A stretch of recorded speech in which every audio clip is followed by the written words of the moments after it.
दिवाली की डरावनी रात। दिवाली की रात थी। चारों ओर रोशनी ही रोशनी थी। घर, गली और बाजार सभी दियों से जगमगा रहे थे। हर कोई खुशी और उत्साह में डूबा हुआ था। लेकिन इस दिवाली की रात एक परिवार के लिए कुछ और ही तैयारी कर रही थी। अविनाश अपने परिवार के साथ अपने पुराने पैतृक घर में दिवाली मनाने आया था। यह घर शहर से दूर एक गांव के बाहरी इलाके में स्थित था। इस घर में सालों से कोई नहीं रहता था और इसकी दीवारों पर जाले और धूल जमा हो चुके थे। पुराना मकान, वीरान सी गलियां और अंधेरी रात ने इस घर का माहौल काफी रहस्यमयी बना दिया था।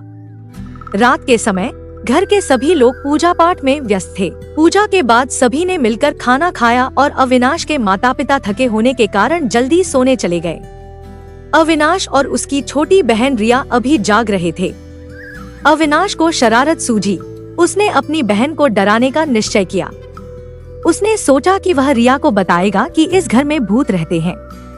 अविनाश ने रिया को डराने के लिए एक कहानी सुनानी शुरू की। क्या तुम जानती हो रिया, इस घर में पहले बहुत से लोग रहते थे, लेकिन धीरे धीरे सब गायब हो गए। कहते हैं कि दिवाली की रात यहाँ अजीब अजीब सी आवाजें सुनाई देती हैं। रिया ने हंसते हुए कहा, भैया मैं तुमसे नहीं डरने वाली।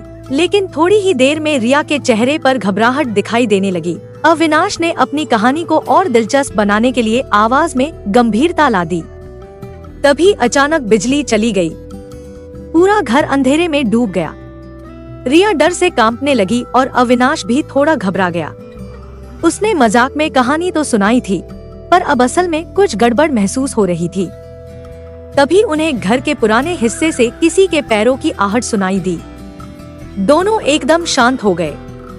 रिया ने धीरे से पूछा, भैया ये आवाज कैसी है? अविनाश भी कुछ समझ नहीं पा रहा था। उसने उसे चुप रहने का इशारा किया।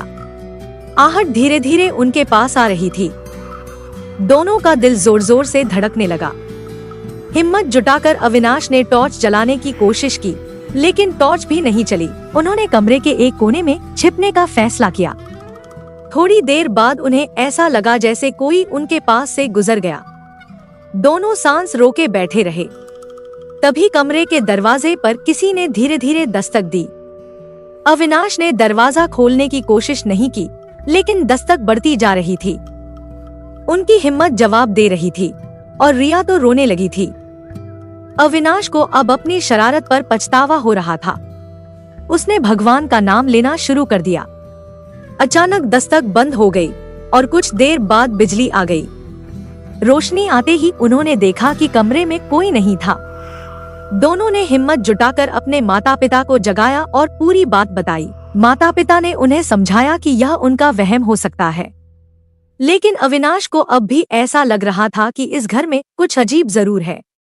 अगले दिन गांव के एक बुजुर्ग ने अविनाश को बताया कि इस घर में पहले एक वृद्ध महिला रहती थी, जिसकी दिवाली की रात एक हादसे में मृत्यु हो गई थी।